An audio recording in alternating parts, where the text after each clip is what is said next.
Sir RJ, sa Sunday na daw mag-aawit si Engineer. Para hindi maubusan ng mga awit. Kasi baka maubusan na ako ng oras no? Ganun. Gusto nyo, di awit na rin ako. Sunday na.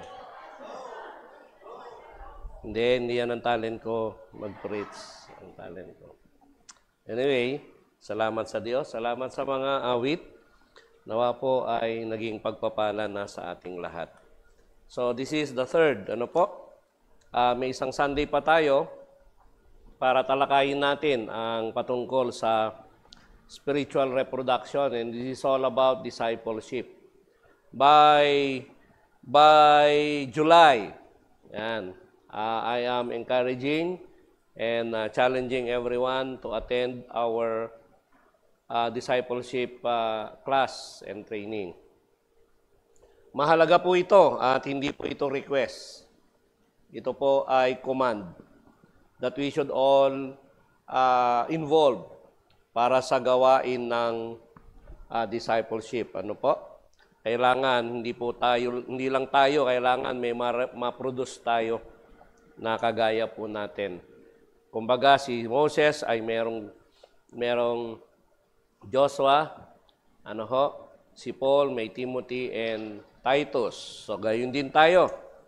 So, talakayin po natin, Matthew chapter 9. Yung isang challenge kasi dito, ang sabi niya sa verse 37, "The harvest truly is plenteous, but the laborers are few." So, marami ang aanihin, kakaunti lang ang mag-aani. Ito po yung problema. We are already living in the last days. Marami na po ang napapahamak. Marami ang pumupunta sa impyerno.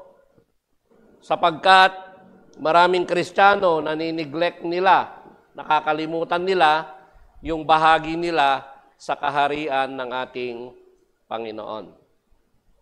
At ang isang nakakalungkot na bagay riyan, mahal nila yon sa buhay. No? So yun yung isang nakakalungkot doon. Marahil marami naman tao ay masyadong nagko-concentrate sa kanilang mga personal na buhay. To the point of neglecting yung kanilang, yung para sa Panginoon. Marami ho, no? Kaya nga ito yung challenge natin, mga kapatid. Makita nyo, kung tayo ay pinagpapala ng Diyos, huwag nating kalilimutan yung nagbibigay ng pagpapala sa atin. Pinagpapala tayo ng Diyos no? Maging grateful tayo dahil kung wala yung nagbibigay ng pagpapala, wala tayong biyaya. Tama po ba? Kaya lang, yun po yung isang bagay din na nakakalungkot po doon. Na nakakalimutan ng Kristiyano na i-bless niya yung nagbi-bless po sa kanya.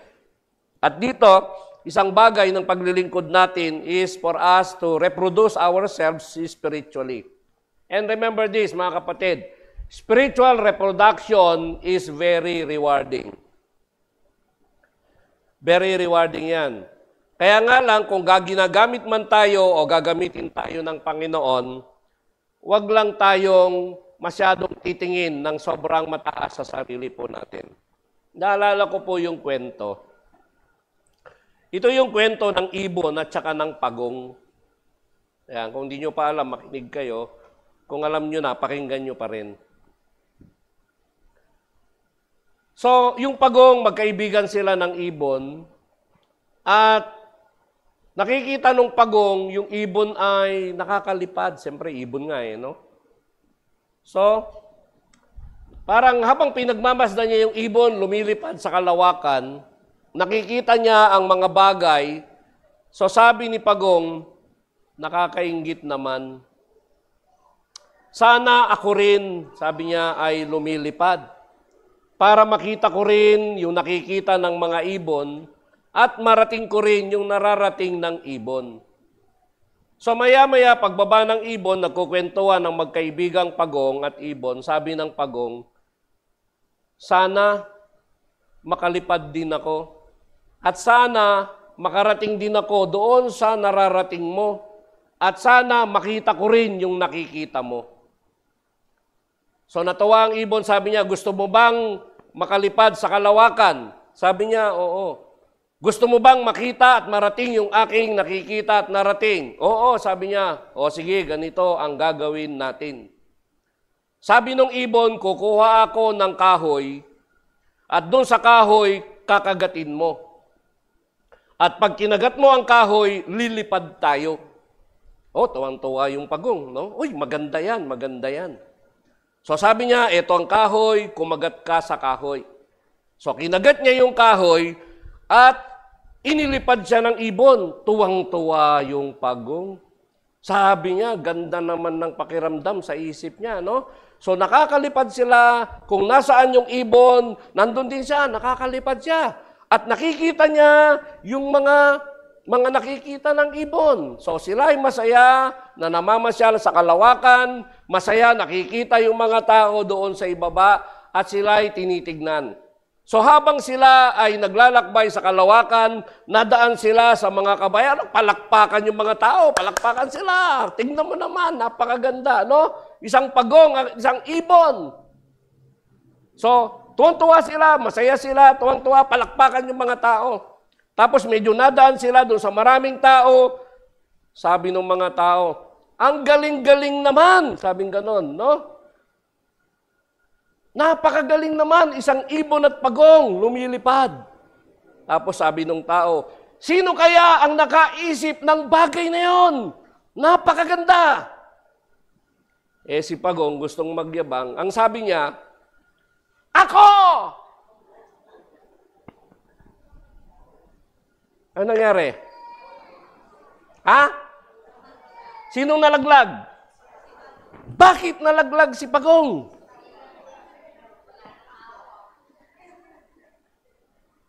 Bumuka yung bibig. Nabitawan niya yung kahoy. Laglag. Patay.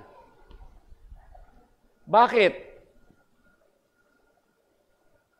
Kasi gustong magyabang eh. Sino kayang nakaisip ng ang galing naman na yan? Sabi ni Pagong, ako.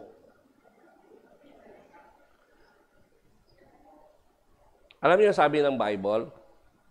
And whosoever shall exalt himself shall be abased. And he that shall humble himself shall be exalted. You know, spiritual reproduction is very rewarding. Pero kung sa dulo, hindi tayo magmamakataas sa Panginoon. Dahil baka kung titignan natin ng gayon ang sarili natin, at the end, baka yung reward mawala pa sa atin. See?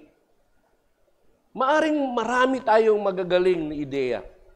Maaring nagiging kabahagi tayo. Pero hindi nangangahulugan na dapat ay magmakataas tayo. Dahil ito ang ipinakikita ng Panginoon. Pero sa isang banda, Matthew chapter 9, then saith he unto his disciples, sabi ng Panginoon, the harvest truly is plenteous. Mga alagad, sabi niya, ang daming aanihin. Ang problema, kakaunti ang mga ani. Minsan, kaunti ng mga ani, ayaw pang makibahagi. Di ba? Kaya marami ang napapahamak. Pero anong challenge ng Panginoon? In verse 38, pray ye therefore the Lord of the harvests, that He will send forth laborers in the harvests.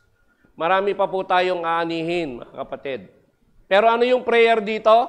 Pray therefore that the Lord will send forth laborers. Na ang Panginoon magpapadala ng laborers. Ano ang challenge niya? Manalangin tayo. Ngayon, ito yung challenge din sa atin. Na hindi lang po tayo mananalangin. Dahil ang sagot sa panalangin natin mismo ay tayo. Amen po ba? Tayo. So ano yung mga bagay na makikita po natin dito? Spiritual reproduction is very rewarding. Bakit? Okay, tingnan natin. Hatiin ko po sa dalawang bagay ito. Pero bawat bagay niyan ay meron tayong makikita. First, bakit rewarding siya? Sapagkat ikaw na gumagawa ay pagpapalain ng Diyos. You will be blessed. Naniniwala ba kayo doon? Ang kabahagi, no, yung gumagawa, yung nagre-reproduce, may reward. At siya ay pagpapalain ng Diyos. Sabi ng Luke 12:43, Blessed is that servant whom his Lord, when he cometh, shall find so doing. Mapalad ang lingkod na yan. Mapalad ang servant na yan, whom the Lord, when he cometh, shall find so doing. Na kapag dumating ang Panginoon, ay madadatnan siyang gumagawa. See, you will be blessed. Mapalad yan, binibless ng Diyos ang mga lingkod niya na naglilingkod sa Kanya. Kaya nga servant kasi nagsiserve siya. Hindi ka pwedeng tawaging servant kung hindi ka nagsiserve. Kasi yung servant comes from the word serve. That's the root word of the word servant. Ang lingkod, naglilingkod. Paano kung ang lingkod, hindi naglilingkod? O anong klaseng lingkod yan? Bakit pa tatawaging lingkod? Di ba? So, you will be blessed. Paano tayo pagpapalain? Una, meron ding mga subpoints po yan. One, by seeing more dedicated workers for the harvest. God will bless us, you will be blessed by seeing more dedicated workers for the harvest. 2 Corinthians 6:1, anong sabi niya? We then as workers together with Him beseech you also that ye receive not the grace of God in vain. Mga kapatid, sana hindi natin tinanggap ang biyaya ng Diyos ng walang kabuluhan. Dahil ang biyaya ng Panginoon, dapat ito nananagana. So paano mananagana ang biyaya ng Diyos sa buhay natin? Na pagkatapos nating maligtas, na pagkatapos nating tinanggap, ibabahagi po natin yan sa iba. Na kung paanong naglilingkod tayo, makita natin na meron ding tao na maglilingkod din sa Panginoon. Kaya nga, disciple Di ba? Pinag-aralan na natin ng ilang mga Sundays, ang disciple ay nagpuproduce ng disciple din. See? Na makita mo, di ba nakakatuwang isipin na makita natin na yung ating idinala sa Panginoon, naglilingkod din sa Panginoon. Amen po ba? See? Paano kung wala tayong idinala sa Panginoon? Paano maglilingkod yan? Matutuwa ka ba na ikaw mismo wala kang naidala? Wala, hindi ka matutuwa. Pero makikita mo na yung dinala mo sa Panginoon, naglilingkod sa Panginoon, nagdadala sa Panginoon, ikaw mismo matutuwa. So you will be blessed by seeing more dedicated workers doon sa harvest na yun kasi nagre-reproduce. Tingnan nyo sabi ni Paul kay Timothy. 2 Timothy chapter 4 verse 11. Ano sabi niya? Only Luke is with me. Take Mark. Kunin mo si Mark, sabi niya, and bring him with thee, for he is profitable to me for the ministry. Tignan niyo yung ganda nung sabi niya, profitable for the ministry. Ano ba ibig sabihin ng profitable? Di ba? Kapaki-pakinabang. May pakinabang siya sa ministry. Kapaki-pakinabang sa ministeryo ng Panginoon. Mga kapatid, tanungin natin ngayon ang ating mga sarili. As a challenge, tayo ba ay may pakinabang sa ministry ng Diyos? Amen po ba o wala? Ikaw mismo, tingnan mo yung sarili mo. Ikaw ba'y kapaki-pakinabang o walang pakinabang? Ikaw ba'y kabahagi o pampabigat lang? Tingnan nyo. Kung pampabigat tayo, mga kapatid, magbago tayo ng pananaw. Let us renew our perspective. Nagiging pampabigat na ako. So, baguhin ko. Imbes na maging pampabigat tayo, di ba mas maganda kung makikibuhat tayo? Tama po ba? At yung bubuhatin, mas magaan. Amen? Oo, mabigat na nga yung binubuhat, magpapabigat ka pa. Hindi lalong bibigat. Kung tumulong ka na lang magpasan. Kaya nga sabi ng Bible, we have to carry the burdens of one to another. Magdalahan tayo ng pasanin. Upang nang sa gayon, ang mabigat ay magiging magaan. Kasi pagpapalain tayo, makita natin, God will bless us by seeing more dedicated workers. Pangalawa, by seeing ministry accomplished by others. Na hindi lang ikaw, na hindi lang siya, kundi lahat ay gumagawa at merong na-accomplish. Marami na tayong testimonyo niyan, mga kapatid. Naging kabahagi na tayo. Naging bahagi na ang isa't isa sa atin. Tama po ba? Naalala nyo, last anniversary, bago natapos ito? Di ba? Sama-sama tayo, na-accomplish natin yung dapat nating gawin. Di po ba, mga kapatid? O, ngayon, hindi ka ba masaya na makita mo, bahagi ka doon sa accomplishment na yon? Amen ba?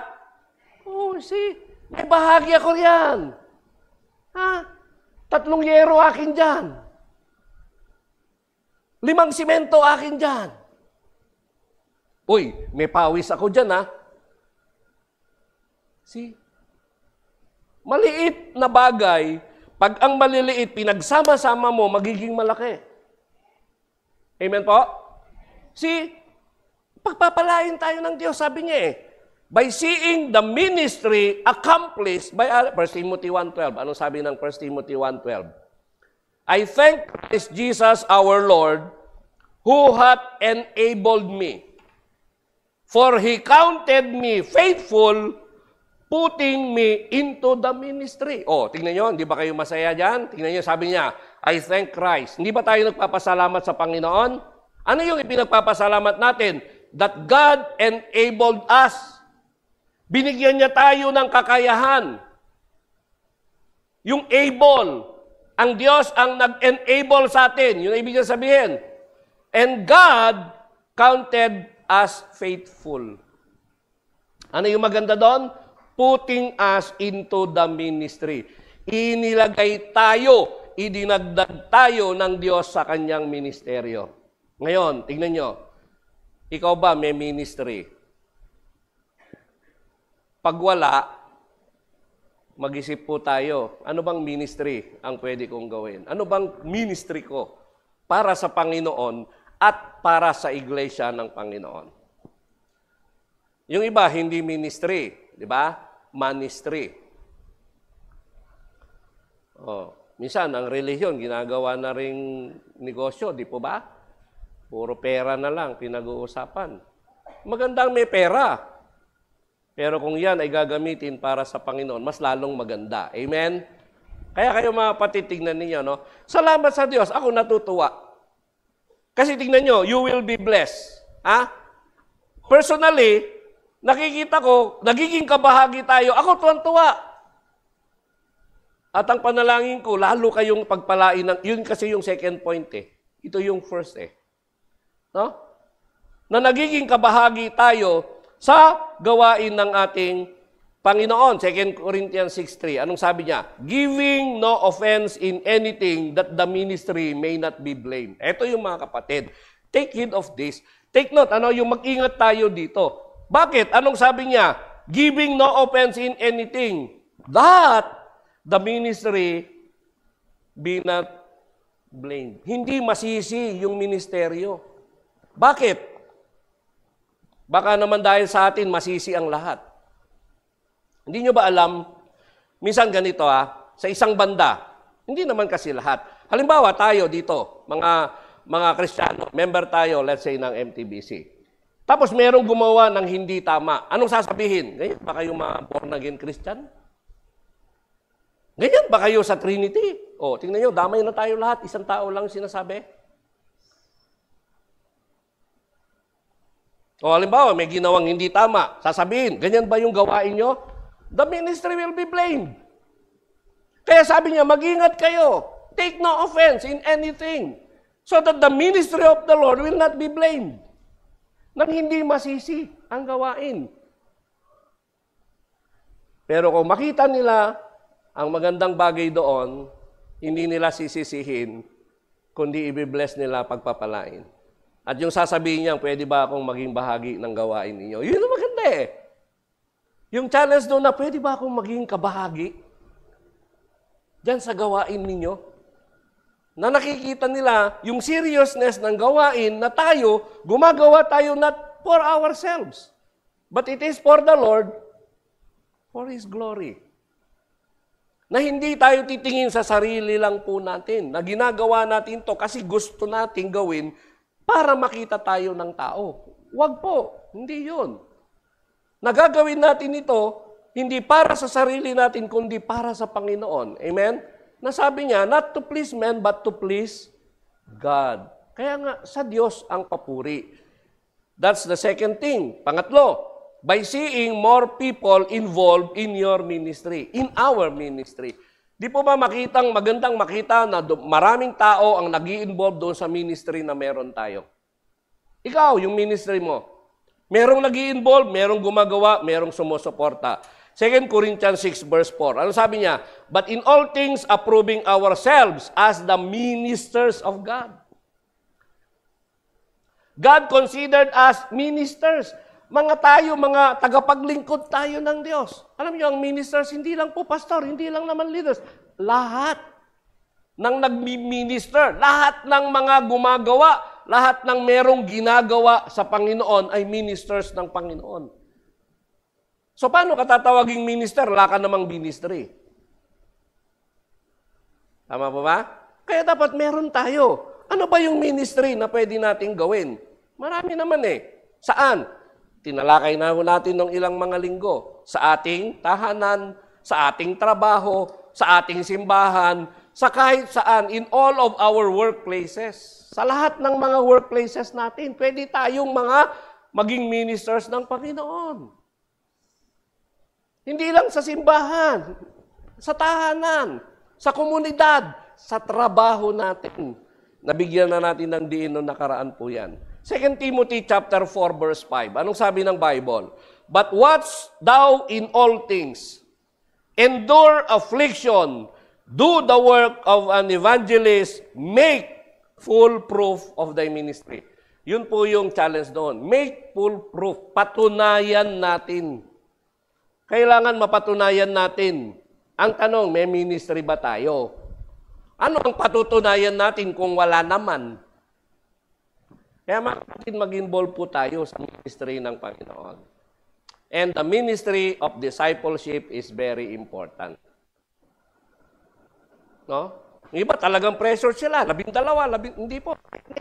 12, isa, dalawa, meron kang disciple, may dinadala ka sa Panginoon. Malaking bagay na po yan.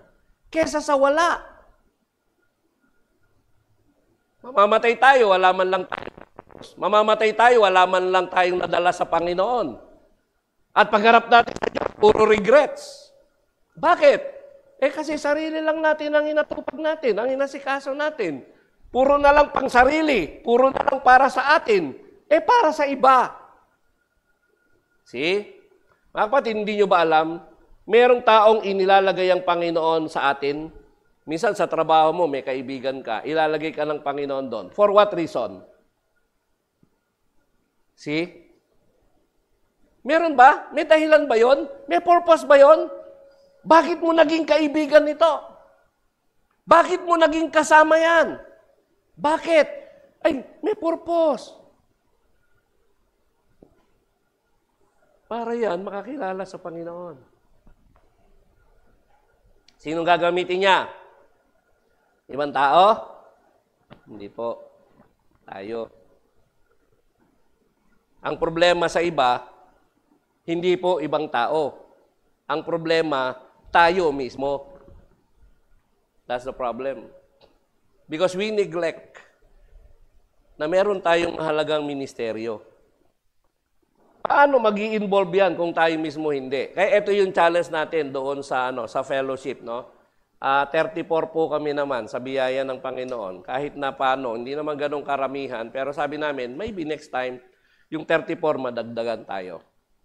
Pero ang challenge namin sa kanila, ang challenge doon is simple lang, bilang mga tatay. Tayo po ang mga leader ng tahanan po natin.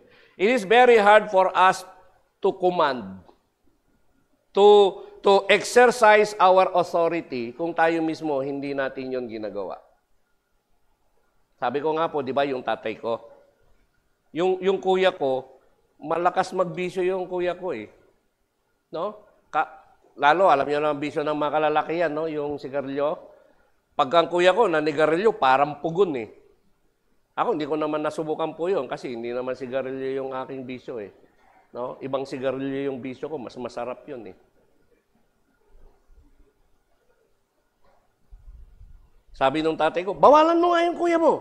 Bakit hindi siyang magbawal? Bakit hindi mabawalan ng tatay ko? Yung kuya ko. Alam niyo kung bakit? Alam niyo kung bakit? Naninigarilyo din eh. Alam nga sasabihin ng tatay ko, tumigil ka! Tapos siya, hindi. Sasabihin lang ng kuya ko, sabi ng tatay ko, tumigil ka! Sabi ng kuya, bakit ikaw? Wala siyang integrity.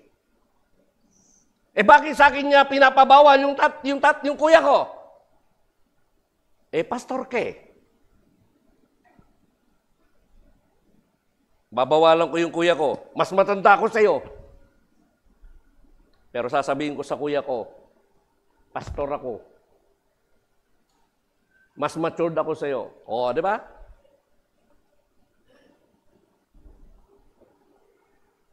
Paano kung parehas kami? Mababawalan ko siya? Hindi. Bakit? Kasi yung ginagawa niya, ginagawa ko rin. Kaya napakahirap, di po ba?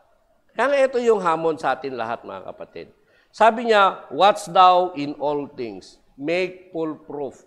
Full proof of thy ministry. Patunayan natin. Pero kung hindi natin ginagawa, malakas ang authority natin, ang loob natin. Nasasabihin sa kanya, wag mong gawin yan kasi hindi mo ginagawa.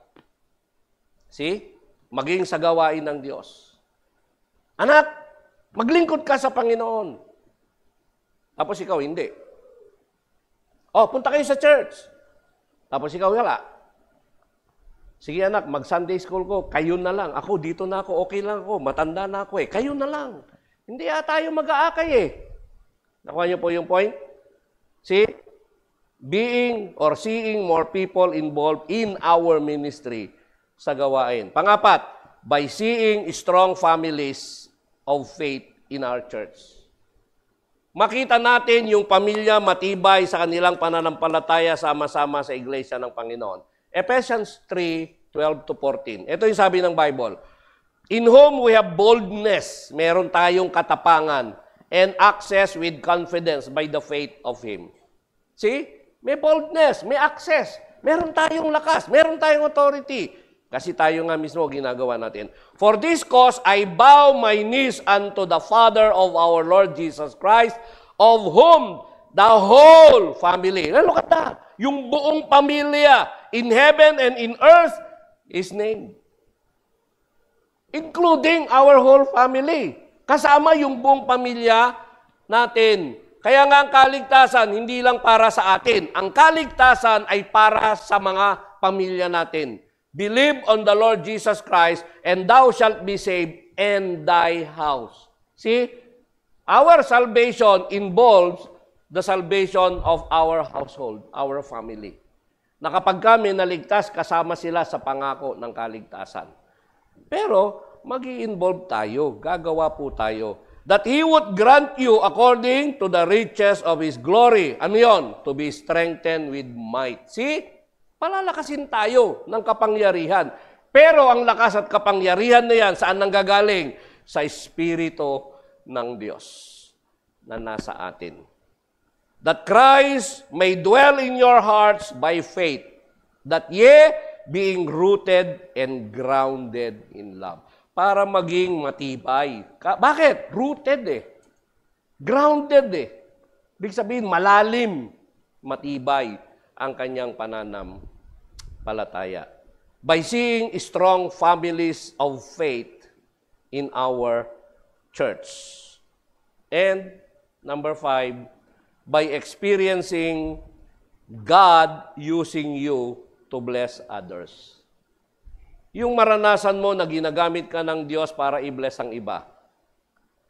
Genesis 12 verse 2, Abrahamic ito, pero tignan natin yung application.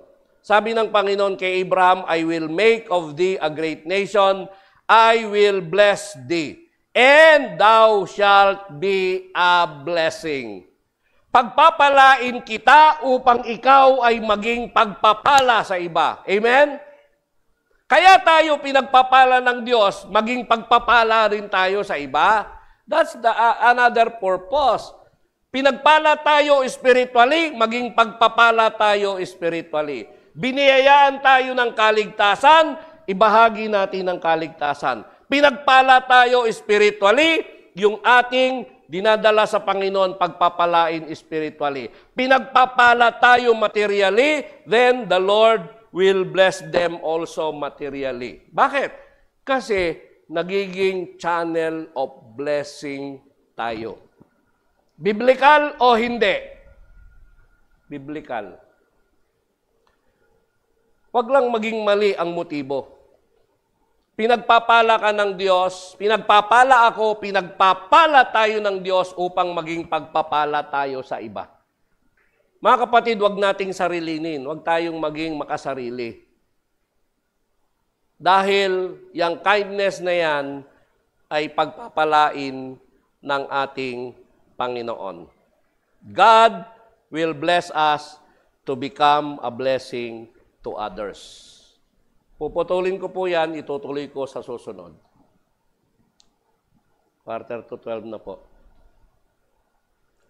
Maaga na lang po tayo at bigyan nyo lang ako ng tamang time para ibahagi ang salita ng Diyos. Ano ho, mga kapatid? Ayaw kong umuwi kayo ng alauna. Dahil baka hindi na kayo babalik sa susunod. Kaya ngayong umaga, ito po yung hamon. I will just continue this message on Sunday. Total, meron pa isa eh. Bago tayo mag-discipleship class and training by July. Every Tuesday. So nakiusap na po ako kay Pastor Mark. Sabi ko, yung online Bible study natin, gagawin natin face-to-face na discipleship class. Willing po ba kayo? Okay? Salamat sa dalawa. Ayaw nyo maging disciple ng Panginoon? Yan ang problema eh. No? Pero, mas maganda, magpagamit tayo sa Panginoon. Tawag nila dito sa iba, intentional discipleship. This is intentional. Gusto kasi ng Panginoon, maging mga disciple tayo eh. Hindi yung basta taga-sunod lang. Dapat tayo mismo ang ginagamit ng Panginoon. No? Ano bang oras ang gusto nyo? Pag-araw, hindi kayo pwede. May trabaho kayo. Paggabi, pagod na kayo. O kailan pa? Pagpatay na kayo. Sabi ng Bible, mas mabuti pa ang buhay na aso kaysa sa patay na leon. Oh, nasa Proverbs yun. Basahin nyo. It is better, sabi niya, for a live dog than a dead lion. Bakit? Napaka-powerful ng leon. Pero pag ang leon, patay na. Kahit gaano ka-powerful yan, walang magagawa yan. Pero ang aso, mahina lang yan. Pero pag yan, buhay, may magagawa yan. Tama? Oh, powerful din. Tingnan nyo, pag ginagat kayo ng aso, oh, mararabis kayo.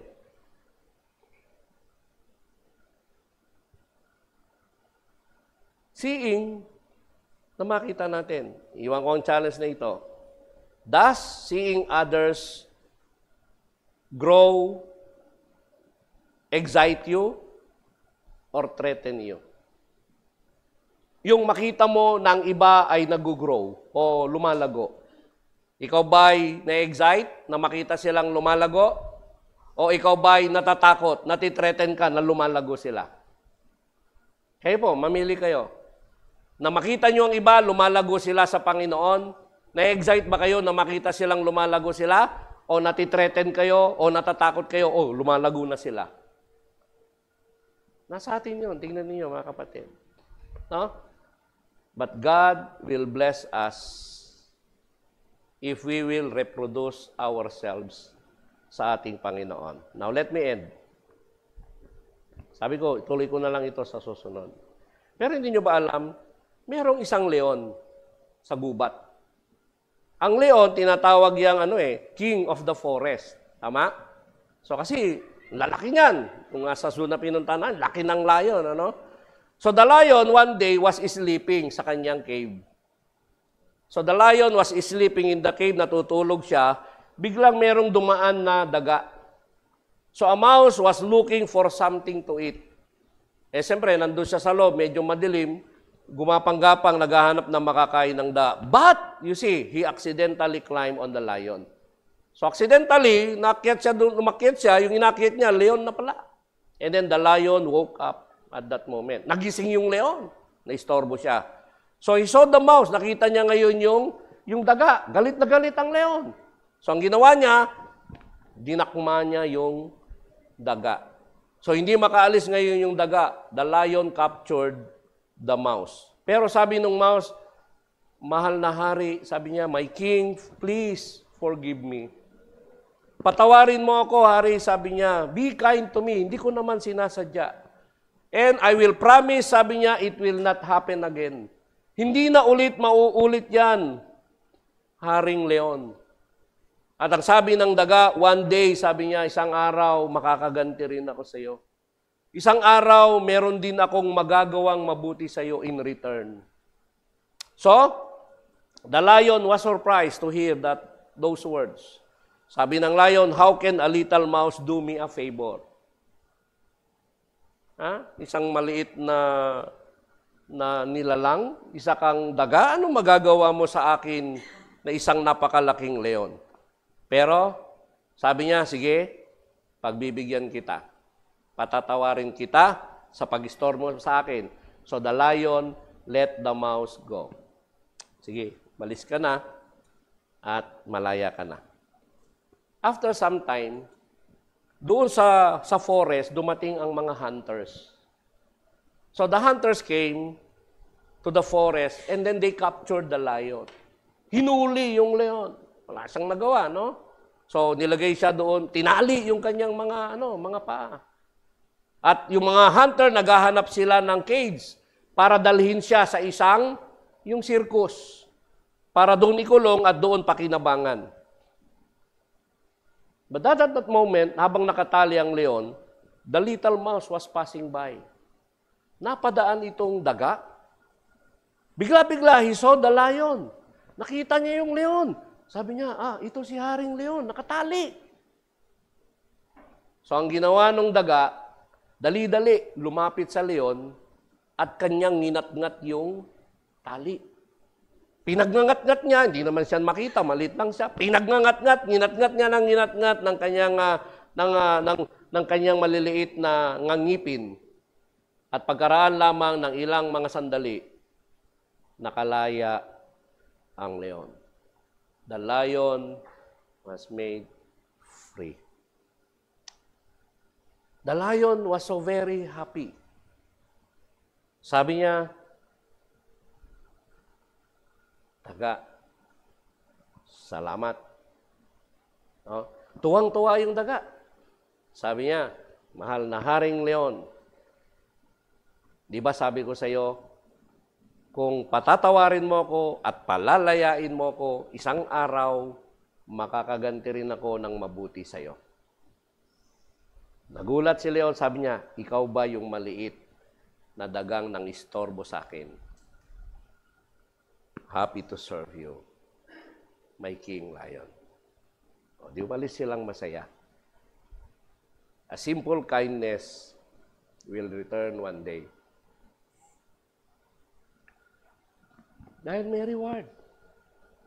That's why spiritual reproduction is very rewarding. Mga kapatid, yung ginagawa natin ngayon, isang araw, pag umarap tayo sa Diyos, pupunuin ng Diyos ng kanyang pagpapala. Amen? Huwag tayong manghinayang. Sa mga ginagawa natin, dahil isang araw, yung mga ginagawa natin, hindi yan walang kabuluhan. That's why the Bible says, your labor is not in vain in the Lord. Amen? Tayo. Tayo manalangin. Father in heaven, we praise you and thank you, Lord, sa umaga po na ito. Pangunahan niyo po kami, salamat, dahil di man kami karapat-dapat, tinawag at pinili niyo kami. Upang Panginoon, sa lahat ng aming gagawin, kayo po mabigyan ng kaluwalhatian. At yung buhay namin, gamitin niyo na instrumento, Diyos, upang marami pang kaluluwa ang tunay na makakilala sa inyo. Marami pang kaluluwang makakay namin patungo sa inyo. Patuloy nyo kaming paalalahanan, Panginoon. Continue to remind us, Lord, of the responsibility of the ministry that you have entrusted us.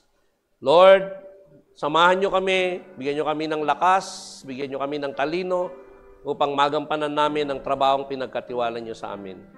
And for us also to reproduce ourselves. Thank you for considering us, Lord, as your disciples. At ang disciple ay nagdi-disciple pa ng panibagong disciple. Kaya Panginoon, sa paglilingkod namin sa inyo, makapagdala kami ng mga maglilingkod pa sa inyo.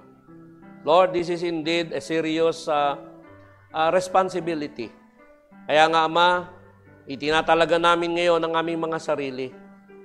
Bagamat marami kaming pinagkakaabalahan, alam namin, Panginoon, na sa buhay namin, we are so very busy doing many things. But help us, Father God, not to forget the most important thing, ang makaniig kayo, ang makapaglingkod po sa inyo. Kaya, Panginoon, salamat ng marami sa bawat kapatid na narito. Thank you for their sacrifices. Thank you for giving themselves a time, Panginoon, to commune with you, to have fellowship with you. At sa mga kapatid namin na hindi namin nakasama ngayon, Panginoon, patuloy niyo silang pangunahan. At sa darating na gawain ng pagsambay, makasama namin, makabahagi namin sa sila. At maging sa patuloy na pag-aaral namin ng iyong salita upang lumago kami at magamit nyo kami for your glory, O Lord. Maraming salamat, O Diyos. Pagpalain yung bawat isa, ibinabalik namin sa inyo ang papuri at pasasalamat at kaluwalhatian sa inyo po lamang. Ito po ang aming dalangin sa pangalan ng Panginoong Hesus. Amen. Amen. Sige po, makakaupo tayo. And let us continue.